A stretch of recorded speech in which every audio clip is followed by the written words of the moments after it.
Yes. So hi everyone, welcome to meeting of our CNCF research user group. Lots of new people I see. So we will have some time to introduce if it's the first time you're joining the group. So please, if it's the first time, feel free to raise your hand and indicate in the Google Doc as well. So I see Tia. Tia, do you want to present yourself quickly? And welcome. Hi, everyone. Yeah, my name's Tia Michelli. I'm at Fermilab in our Accelerator Controls Department. Maria Costa invited me because she thought, I need to know what you guys are up to at CERN. So, thanks. Excellent. It's nice to see you. And yeah, there's other topics I think that we could exchange, given the common use cases. Very interesting. So I see Hannes, but Hannes, you will be presenting as well, so you will introduce later. I don't see any other name right now. So the topic. So today we'll just have one topic.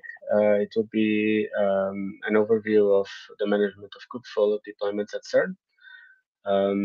We'll hear a little bit. This was a request in the Slack channel a while ago, so we organized to give you a bit of an overview of what the deployment looks like and how it's managed. So we'll have Hannes and Raul presenting today. So Raul, Hannes, if you want to give a quick introduction about yourselves, and then just go ahead and share the presentation and go for it. So I'm Raul. I've been working at CERN since June of last year, and I'm the service manager for the machine learning service we host at CERN. And yeah, that's pretty much it. Yeah. Hi everyone, my name is Hannes. I'm at CERN since last year. I also work on the ML service at CERN, mainly on integrating ML flow and benchmarking our hardware. And yeah, and today we are going to show you how we manage Kubeflow. Yeah, if you want to try to share the presentation, Raul. Yeah, I'm doing it now. Yeah, looking good. Go ahead. Okay. Yeah, so today's topic is mainly on how to go from some manifests to this. So we'll start at the beginning. How is our cluster setup? Well, our cluster setup is currently running fully on premises, and we have multiple node pools for different use cases. We have some CPU optimized nodes with a high number of cores for non-ML specific use cases. And we also have some NVIDIA T4s. These are mostly for prototyping and testing. And if you want to run some beefier workloads, we have the V100s, the A100s, and soon H100s. And indeed, the future is becoming more and more heterogeneous. So we need to learn how to handle all these types of devices, make them be FPGAs in the future or AMD GPUs and so on. So how do we manage manifests? Well, we fork the manifest from upstream for Kubeflow. In this case, it would be the version 191. And we have the base configuration, which are non-environment specific configurations that we do, and the overlays. The overlays contain the configurations for the different environments we have. In this case, it would be the production environment, the staging environment, and the development environment. We also use replacement to adjust some parameters such as image repositories in case you want to use your own private registry, so you don't have to pull from upstream, or some different labels and so on. Well, how do we use customize? Well, we have the usual customized layer configuration using the base plus overlays combo to manage our environment specific settings and most of the patching strategies that we use are patches strategic merge and the JSON patches to modify the upstream manifest without actually going into the upstream manifest and changing stuff there directly. In terms of environment variables and configurations, we use the config map and secret generators to set those configurations.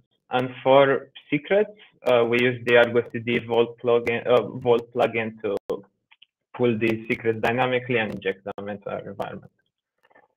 So one problem with the manifest, or one of the problems with the manifest, is that some Kubeflow components are not quite entirely customizable. In this case, if you see in this image here, this is the default dashboard you get for Kubeflow, the left-hand side menu. For example, this GitHub link or this documentation link or these build versions are not overridable from configuration you may have.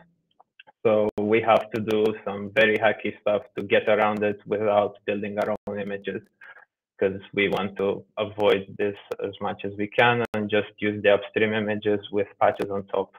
In this case, because the manifest for the central dashboard that we generate is way too big to just modify directly and put it into a container, we have to split it here in two parts and then stick it back together in an init container, and then we mount it instead of the default central dashboard. So we get this, where in this case, instead of pointing to upstream documentation, it points to our documentation and some other customization. What custom patches do we do? Well, we have to adapt to CERN infrastructure, and we need to align with our networking, our storage, and our authentication. And I gave here some examples of the patches we may have. In this left-hand side example, we use a patch to specify our own storage classes that we have at CERN. In this case, in the second image, we set some parameters for the kserf configuration, and for some reason that is stored in JSON config map for kserf, so we have to do some JSON patches to replace it with our own images and give our own memory requests and limits and other settings. For managing metadata, instead of using the default PV's cluster side for metadata management, we point to our own managed MySQL instances, and we have to do a configuration like this on the right-hand side to specify the endpoints and the credentials and host ports, everything. So I mentioned earlier, we organized our environment in three parts. We have the production environment, which is self-explanatory.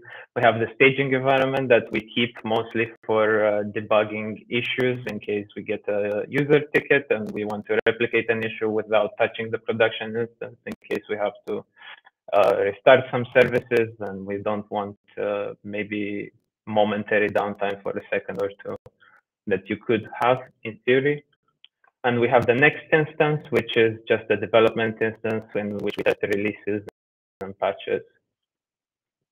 How do we do secret management? Well, we store all of our secrets in Vault, and we integrate this with Argo CD, with the Argo CD Vault plugin, and we dynamically fetch them during deployment. How do we specify them in the manifest? We just give the path in Vault in an environment variable, and when this goes to Argo to be deployed, then it will get pulled from the Vault instance and will be deployed and injected into the cluster. And this is image or the diagram of the setup we have. In terms of add-ons, we have some external components that we have that are not necessarily. Just 1 second. Is there a way you can change the microphone or something? I just asked. It is breaking quite a bit. Is it? I don't know. Is it breaking for you also, Hannes, or is it maybe just Ricardo? No, it's also for me. I thought it's my speaker.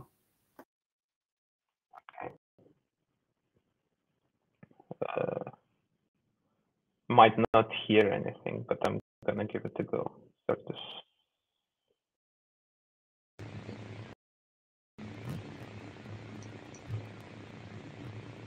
Is it better now? No. Maybe now. Try now. I can't hear anything now though. Let me try without headphones.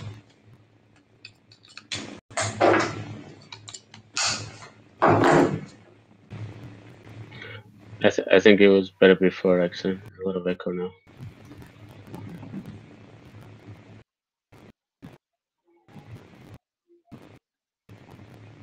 Now? Yeah, just go back to the previous one. There's a lot of echo now. I think it got worse. So can't hear anything, unfortunately.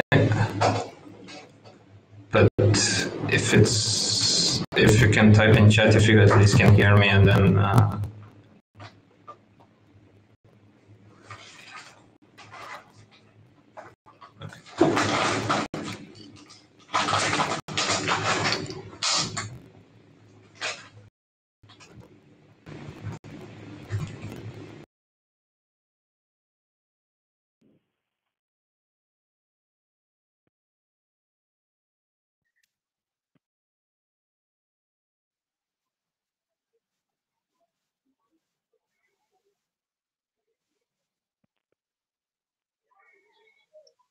Now? Can you hear it now?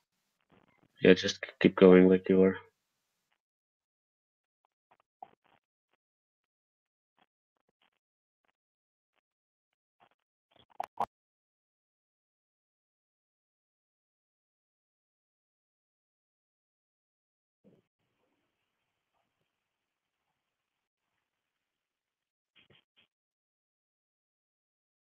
Can you hear us, Raul? Yeah. Just go ahead. Might be can my hear you laptop that's a bit overloaded with. Can you hear us? Yeah, I can't hear anything, unfortunately, for some reason. Okay. Should I go back to anything, or do you need to just continue? Okay. So we have some external add-ons that are not necessarily Kubeflow specific that we enable in our clusters. In this case, we have the GPU operator for obvious reasons to be able to use the GPUs in our clusters. We have Kyverno for policy enforcement and customizations when we need to mutate some stuff. Cert manager for certificate management, the usual Prometheus and Grafana stack for observability and monitoring, and node feature discovery for detecting different hardware features. In our Argo setup, we just go to our cluster that we have onboarded. In this case, let's say the production cluster, and we just add some labels to deploy these applications. And that's pretty much it. In terms of release validation, how do we do this? So when a new Kubeflow release gets out, we just go and see which are the new features, which are the most critical changes that could potentially impact our setup and need different configurations. And we usually test them by just plainly taking the new manifest from upstream and deploying it to the next instance and see what breaks. And then we iteratively go from there to test until we get a good setup. So how do we actually deploy Kubeflow? Well, we have the GitOps workflow with Argo CD. We store all configurations in Git in a repository, and we just point Argo to this repository in Argo service, and that's it. We get our Kubeflow instance. And again, the secrets are injected automatically via the Argo Vault plugin during deployment for each environment. So how do we actually test the upgrades? We have some future plans to implement Argo workflows to actually automate the validation of all the different Kubeflow components when we add a new manifest. So this would probably mostly consist in different scripts that we have to run some sort of integration test that, I don't know, create a notebook or launch a Kubeflow pipeline or launch a hyperparameter tuning job. And if this is okay, then we will go ahead with the release. So I mentioned earlier that for having persistent metadata, in this case, it's all the pipeline metadata and all the hyperparameter tuning metadata. By default, Kubeflow uses the cluster side persistent volume, but we actually recently migrated to the CERN managed MySQL instances, so we have this as a backend instead for pipelines and hyperparameter tuning. And this ensures more reliability in case we can't do in-place cluster upgrade and we have to migrate to a new cluster, and it will be a bit simpler to just point the new instance at the new endpoint, at the same endpoint. So how do we use our own registry? Well, we first replicate all the Kubeflow images from upstream. We go to the manifest, we take a note of all the images used there, and we replicate them to our own private registry using Argo workflows. And then we use a replacement and customize to replace these upstream images, like the repository. Instead of Docker.io, we have registry.cern.ch. In this case, for some reason, Customize broke the support for wildcard replacements in version 5.0, and we still have to do some hacky stuff to actually use an older version that still supports wildcard replacements. I have no idea why this support was removed. There's a few issues upstream tracking it, but there's not much movement on it. But we have another problem. Not all the images are in a manifest. Some are hard-coded in different components of Kubeflow. In this case, it's an example from the pipelines repository where the images are defined as environment variables in the actual code of the application. So we have to look for these and find them and override them with our own environment variables that point to our registry instead. How do we do ingress? Well, we use the Istio gateway as ingress, and this resource basically manages our external assets. This is exposed as a service type load balancer, and this easily allows us to load balance traffic in our setup. We also use the Istio virtual services to route all the traffic to all the different Kubeflow components that we need. And in terms of more small issues, the external ingress configuration for KServe is not quite transparent how to set up. There's not much documentation on it, and you basically have to figure it out yourself. What I mean by the external ingress is just to expose the HTTPS endpoints for the served models that you have in KServe. In this case, it's a JSON file mounted as a config map, which is called KServe config, I think, or inference service config, and you have the following configurations that you would have to set in order to have external HTTPS ingress. We have some plans for the future for the serving aspect of Kubeflow to possibly have some dedicated load balancers for different teams or different groups of teams, because if we get a lot of serving traffic, let's say for a bunch of LLMs, it might break the load balancer and take down our service, which we do not want. We're still debating and discussing internally on how we want to do this. In terms of authentication, well, this is the old Kubeflow way of handling authentication with OIDC auth service. This is a component, external component from Aricto, which is basically just a simple HTTP server that API gateway asks if an incoming request is authorized. It interfaces quite easily with CSPS Envoy proxy to check if a request is authenticated, and it's easy to set up, and we easily integrated it with our CERN SSO via client ID and secret. The problem with this is that it's no longer maintained since maybe almost 2 years. It's not officially supported by the Kubeflow manifest anymore, and it has been removed from the manifest altogether since version 1.9.1. And it's not very flexible in terms of handling how long your sessions are, which causes some problems that we've been investigating recently internally with the notebooks component of Kubeflow.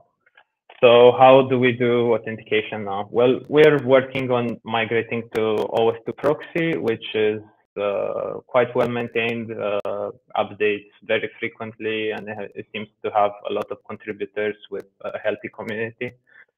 This would help us give our users a better user experience, especially with session management for notebooks, which is good.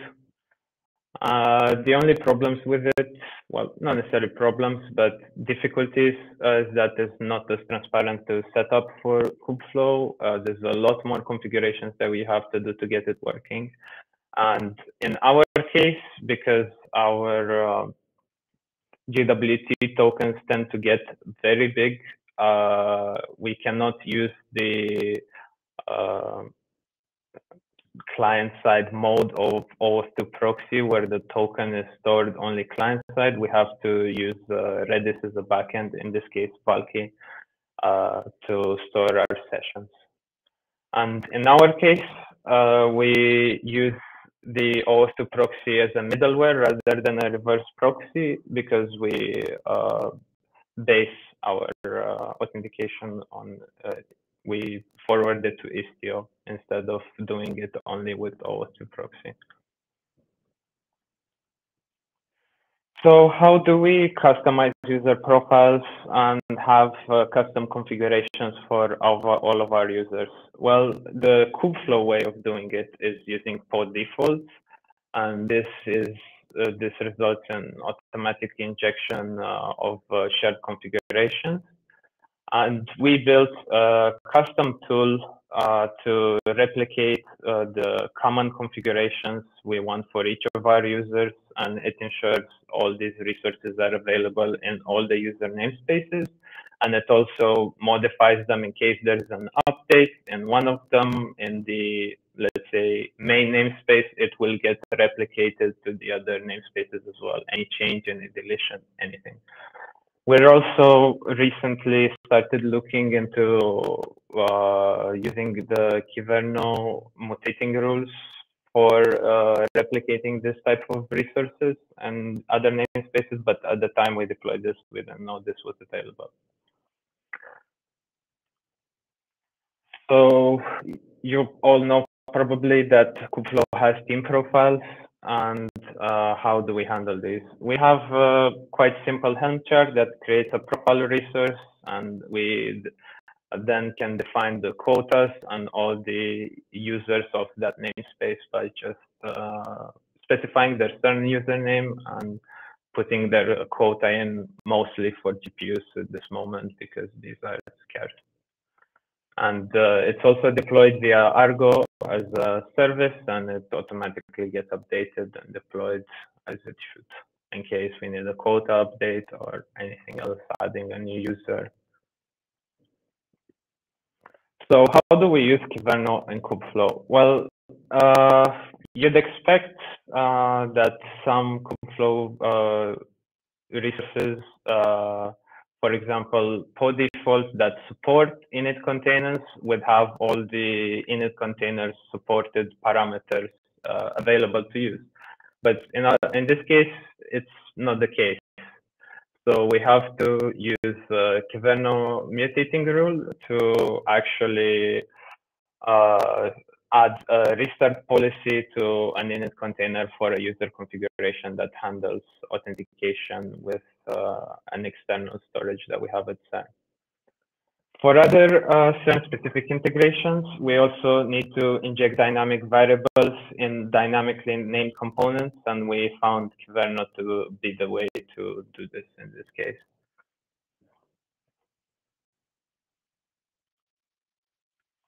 How do we integrate with, oh, Hannes, actually, this is, you take over from here.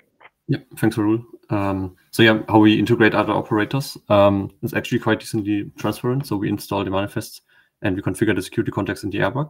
And in our case, for example, we integrated the array operator to support our users because we have many use cases that rely on ray train, ray tune for running their distributed training or for hyperparameter optimization. And for this, we mainly use the upstream manifest. Then we patch the security context for the operator. And then we set up the airbag for the Kubeflow roles so that they are able to create the ray-specific resources. Then one before.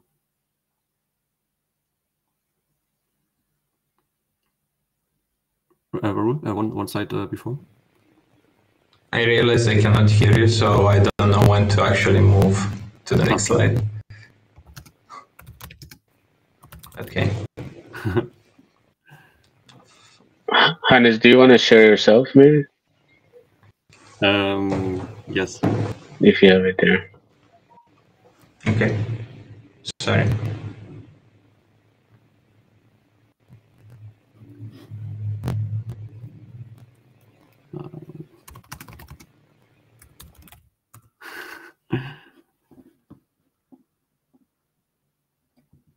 Okay. So yeah, how do we do monitoring and observability?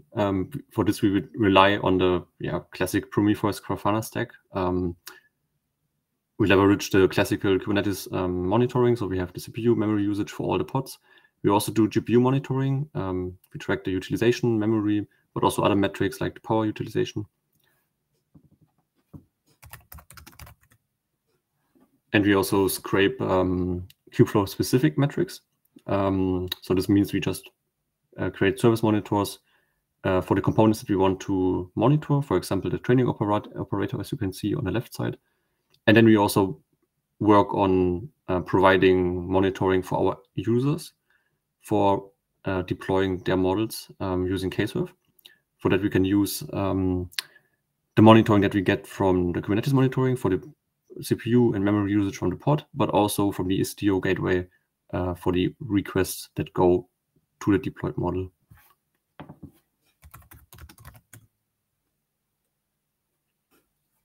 And with that, we can already get to our future plans. So as Raul already mentioned, we plan on starting some automated testing, some CI/CD for the manifest validation, but also using Argo workflows for integration testing so that we can automatically test new Kubeflow components and manifests. As already said, we look into better load balancing for serving so that our control plane doesn't go down. Then we also look into public cloud integration. So at the moment, we mainly work with on-premises resources, but we also plan to integrate external, like public clouds, either via Kubernetes interfaces or via traditional HPC resources. Then we also look into other tools that we can integrate, for example, MLflow for model storing and experiment tracking. Also into Feast as a feature storage, and also other operators like the DAS operator and the Spark operator for data processing, because they got requested a little bit in our community as well. And with that, I guess we can wrap up. And if you have questions, drop them in the chat or raise your hand. Awesome. Thank you, Hannes and Raul. Thank you for the overview. I realize this is more of like a setup and maintenance of Kubeflow talk more than the usage of Kubeflow, but that was the request that we had on Slack as well. So, any questions? I'm monitoring. Just feel free to unmute and ask straight away. Hi, I was going to ask if people can hear me. Yes, go ahead. Yeah, I was going to say in the profiles resource quota spec, I think you specify GPU. Do you do CPU and memory too, or just GPUs? Because there's an issue with like limit ranges and stuff if you specify. Oh, can Raul not hear me? That might be. He's probably trying to get to hear you, but I can probably take that question. So we do also CPU and memory, so we do everything. Okay. On the profiles. So yeah. I mean, basically for context, the issue I had, if it's okay for me to ask, is that if you specify, I believe, a CPU and memory resource quota, then all of your pods need to have an explicit CPU memory request. Do you use like a limit range or something to do that, or? You mean to enforce that everything has a limit? Yeah. Yeah. I don't know. Okay. Raul, can you already hear us and you want to try to answer, or should I? Yeah, okay. I can put it in the answer. The answer is that we actually enforce that everything has to have a requests and limits defined. It doesn't matter if it's notebooks, training pods, no matter what. We enforce that everything has to have a limit. Okay, great. Thanks.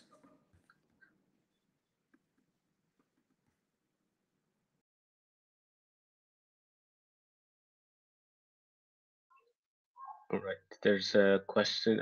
Sylvia, go ahead. My question is about how do you do the GPU management? And do you have multi-nodes for training? How do you manage this?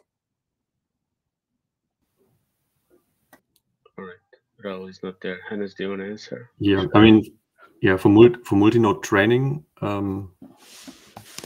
we just rely on Kubeflow. So there's like the training operator that you can use for the different frameworks. For example, for PyTorch, you can use the torch run environment for distributed training. As I said, we have the array operator, so you can also interact with the array framework to set up array cluster, and then you can run your multi-node multi-GPU training there. Mm-hmm. Regarding your first question, we are using the NVIDIA GPU operator, which is like setting up the drivers on nodes, and yeah, but you can configure like some basic GPU sharing with that as well. But our team is also looking into the new DRA for more advanced GPU sharing.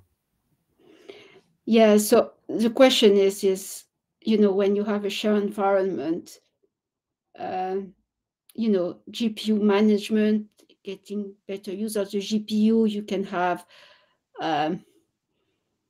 so you can, for example, can use like 4 GPU, and how you avoid GPU, how you call this? So is having a good efficiency of the GPU management, how you know in which node you should launch your GPU, your pod, basically. So how do you do this? Because it's not trivial, right? So how do you manage this? Yeah, no, you're completely right. I mean, it's heavily dependent on the use case and what the users need. And we are at the moment actually also trying to figure that out. I mean, let's say for notebooks. So if you have just some notebooks for basic prototyping, you don't need like a big fault tolerance for that. So you can use time sharing, for example, and you can reuse one GPU for multiple users. But yeah, again, it really depends on the use cases. And I guess we will go with the way that we have some easy sharing of GPUs for like non-critical workloads. But then we will also provide access to like dedicated, isolated GPUs. Yeah, just trying to cover the whole range, I would say. So how do you integrate Q? You use sorry, I'm I don't see another hand raised, but how do you integrate Q with Kubeflow? I mean, K-U-E-U-E. So how do you manage this? How it fits into this deployment? Yes, that's also a very good question. So at the moment, it runs like in parallel, I would say. Like we handle Q separately from Kubeflow. Mm-hmm. We deploy it on the same cluster. And I mean, with Q, you manage the CRDs. You can like manage RAID clusters. You can manage the training jobs from Kubeflow. I think you can manage simple ports as well. So yeah, it's kind of independent of Kubeflow, I would say. Because you handle queues for different objects, but maybe you can. Yeah, I can add something on that actually. So the deployment of Q is transparent in the way that as long as you use jobs, which is the case with Kubeflow. So if you're using Kubernetes jobs, the behavior is quite transparent. As long as you use just Q, if you have a single cluster, this works transparently. There shouldn't be any issue. If you want to do multi-cluster though, for example, burst to public cloud or something like that, it is a slightly different story. There's two merge requests, two issues opened against Q for functionality that is required for a good Kubeflow experience, and this is around support for logs from jobs and support for getting interactive environments, shells on a pod in a container, which is essential for notebooks. So these two features are open issues on Q, and this is around multi-queue, not Q, but multi-queue. I did see Maria. I think you had your hand raised, and then Lynn. Yes, hi. I put my question on the chat, but anyway, so how do your users interact with this setup? Is it through Jupyter or Swan notebooks, API calls? Like, what do your use cases look like? Yes, I already tried to answer that in the chat. So we mainly expose the system via Jupyter notebooks, and in Kubeflow you have the possibility to run notebooks within the browser. You can either use pre-defined images that we provide, or the users can use their own image. And that's something we realized when we talked to the users, that sometimes they have like some custom images that they depend on.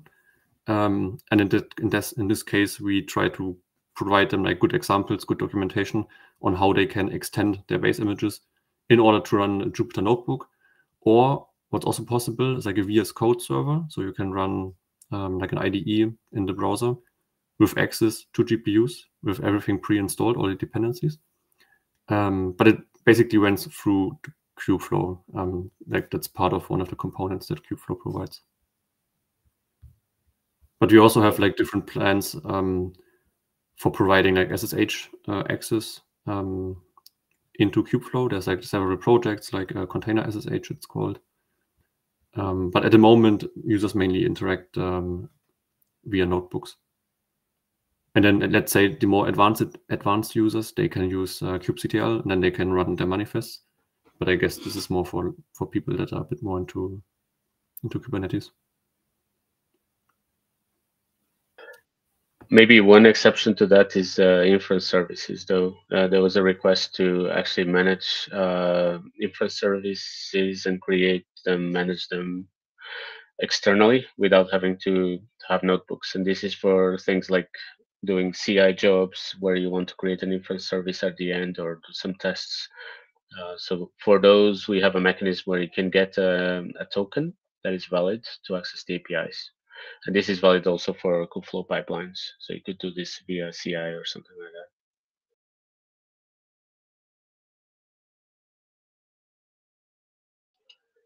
Did this answer your question, Maria? Yes, thank you. Awesome. Then I think we have Lynn. And Raul, is your mic working now? Your sound? Hi, can everybody hear me? Yes. Yes, so I'm interested in seeing how you customize your central dashboard, because you mentioned that you didn't want to have external link on it, and so you went to do a workaround that has 2 steps. Do you mind going a little bit over it? No, we can't hear you.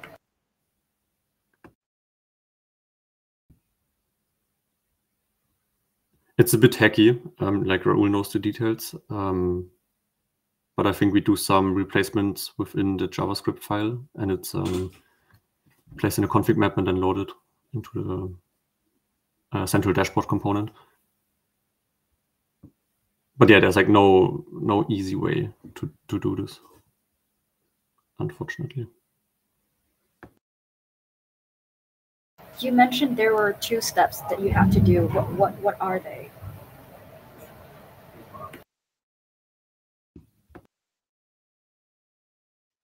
I suggest we try to get Raul back.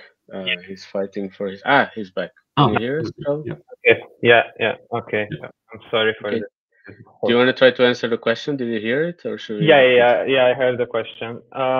So basically, because the central dashboard manifest, the bundled JavaScript is too big to be deployed directly as a config map, like the effective size of it is just too big. We have to split it into 2 parts. So we just split it into different parts, and then we get these 2 parts in an init container that runs before the central dashboard. And then we basically stick them back together and mount it at the path in the central dashboard container that central dashboard expects the manifest to be at. And this is the very hacky way of changing your central dashboard if there isn't already a configuration for it. Because you can configure some stuff via JSON, like the top links on the right left-hand side can be configured, but the bottom ones cannot. And with this way, you can do it. Okay, thank you.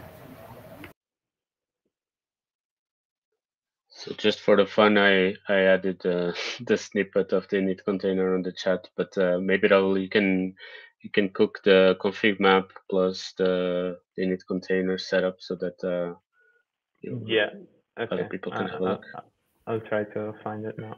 And maybe share it on the research user group channel and put it in the agenda page as well. Okay. Sure. Sounds good. There was a question from Tim about how our use cases differentiate from HPC systems. So I can maybe add something to that. So we have, like as I said, like our community is quite heterogeneous with many teams using different tools, having different requirements. For example, there's one team that uses heavily a Slurm cluster outside of CERN, but they interact with via Ray. So they use Ray Tune and Ray Train on top of a Ray cluster that they connect on the Slurm nodes. So they have like a bunch of bash scripts setting all of this up. And then they run their distributed training and their hyperparameter optimization via Ray. And that's something that we can like transparently run on Kubeflow as well. Then we have use cases, for example, all these serving use cases that where HPC centers are not really suitable or not really made for that. So yeah, just to answer that question. I will add more about that though, because at CERN we actually don't do a lot of HPC. We have a small cluster that has the required InfiniBand for low latency connectivity, but our main use case is more what's called HDC or high throughput computing, and for that we use HD Condor at scale. We have quite a bit of GPUs in HD Condor.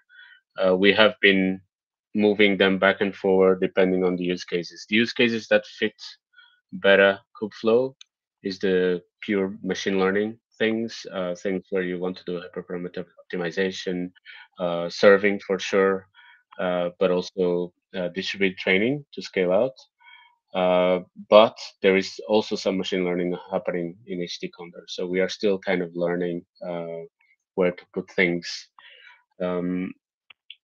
What Hannes was mentioning is more users using external resources from CERN in large HPC centers around Europe and elsewhere.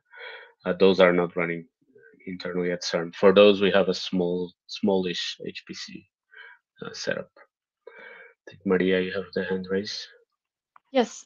So with my other hat with analysis facilities and CMS, we run a Jupyter Hub here. So I'm interested in hearing further about how you integrated this with HD Condor. So do you submit GPU jobs from Kubeflow, or how does it work? So today we don't. Today they are independent systems. We have the pure machine learning workloads being directed to the system, and other workloads being directed to HD Condor, where also similar workloads are running. What we are trying to do though is to maximize the uses of GPUs. We have an internal project that we started that is trying to centralize all the GPU resources in one common pool. And then what we would like to do is to have HD Condor submitting jobs remotely to this pool that will be managed by Kubernetes, and there will be running the Kubeflow workloads, the pure notebook workloads. Will be running the GitLab CI that requires GPUs, and we'll be running also the Condor jobs. And this is really where then we need tools like Q to properly manage things like fair share and all these things that we are all used to in HD Condor. And this is work in progress. Let's put it like this. Awesome. If you guys have, this actually pans out, we at Fermilab would be interesting to hear it. More than happy to expand on this project, Maria. Thank you. Yep.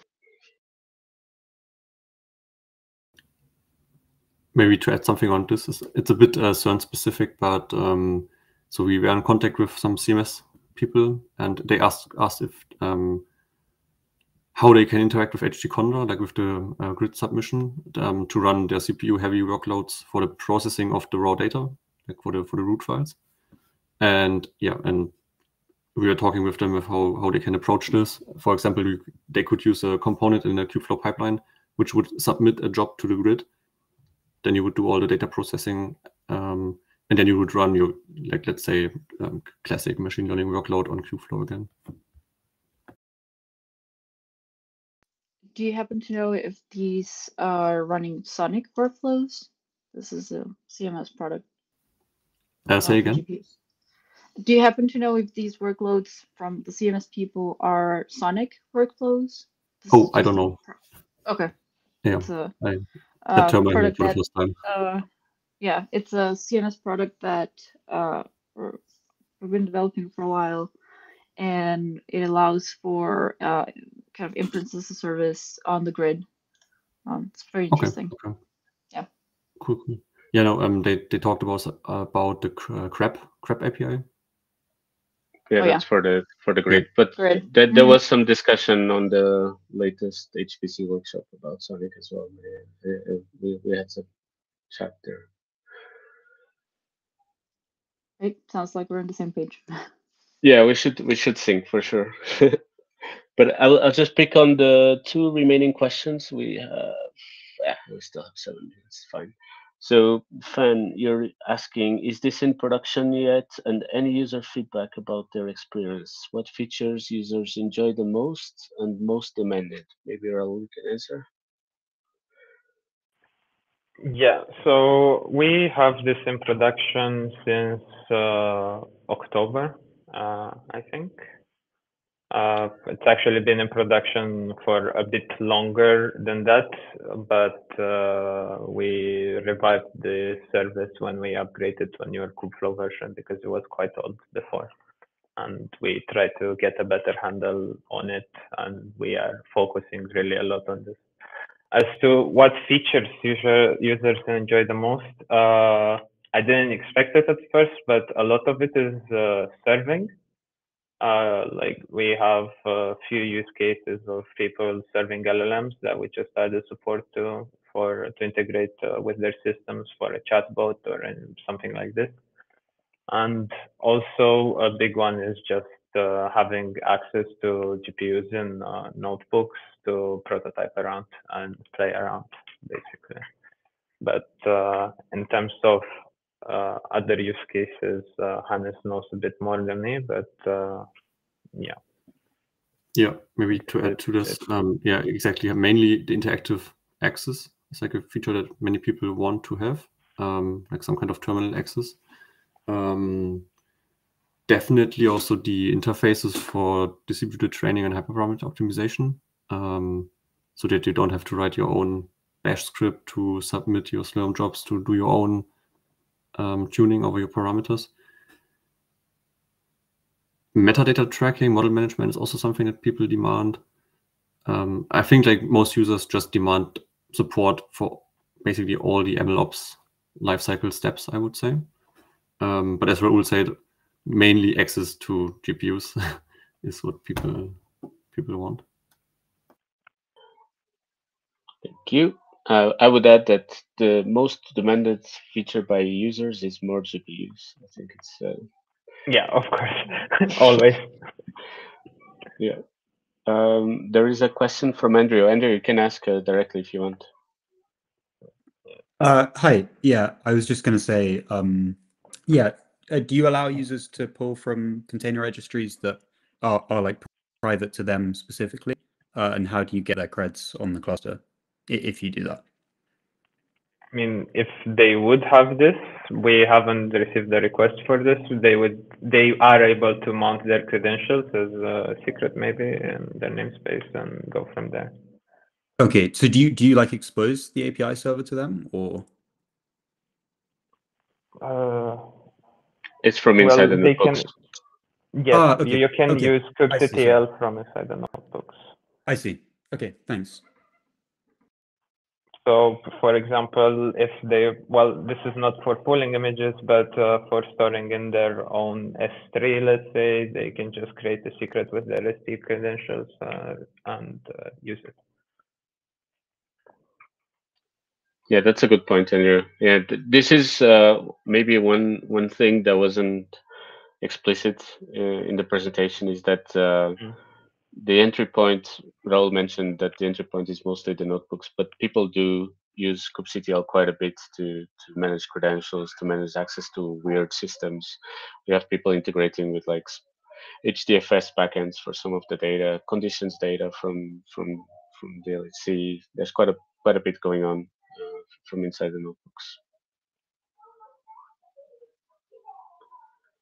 All right, Sylvia asks, do you have sensitive data? Don't know. Do you want to give an example, Sylvia? What you mean? Yes. So at UCL, we work a lot with hospitals that have strict requirements, for example, for data and especially when in sharing environments. Do you have this type of data that are sensitive? Could be GDPR, for example, could be, yes, anything that you probably not, if you don't know. Well, I can add that because I did that part. So Okay. we do have the, like at CERN we don't have GDPR, but we have the equivalent. It's the same level of care. But this is more in terms of what we collect from users and the logs, how we treat the logs, what are the retentions, things like this.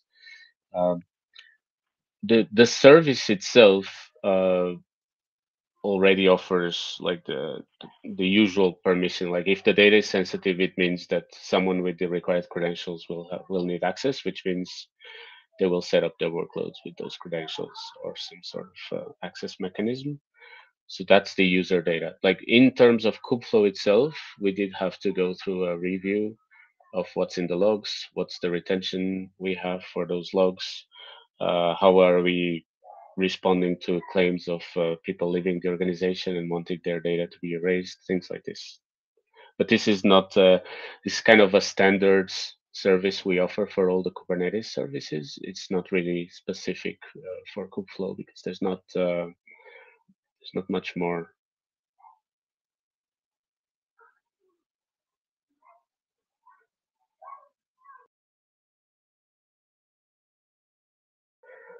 And we are getting to the end, so we are 1 minute away from the time. So I think, Hannes, Raul, thank you very much for the presentation. No And problem. Sorry for there was my cast audio. yeah, no worries. I think there was quite a lot of interaction. So what I would suggest is, yeah, I see a lot of thanks on the chat. So what I suggest is maybe we follow it up on the research user group Slack channel and the CNCF Slack. If you don't know where it is, you just search for CNCF research user group and you will find the link to the Slack. And maybe we follow up the discussion there, and if needed, we set up another session to go more into deep details, or maybe a deep dive into the setup, things like this. And if you're okay with this, does it sound good, Hannes, Raul? Sounds good, yeah. Perfect. We're Cool. already, well, I'm already there. Put in the config for central dashboard that we have, the Awesome. channel, if someone's interested. All right, so thank you very much, everyone. A reminder, we are currently looking for a co-lead to the research user group. So if you feel that you can contribute, just ping me directly. The main task is keeping a healthy agenda, look for topics, chase speakers. If you think you have some time to help out, just ping me, and we'll follow it up. And thank you very much, everyone. Have a nice evening or day, depending where you are. Bye bye. Bye bye. Bye bye. Thank you.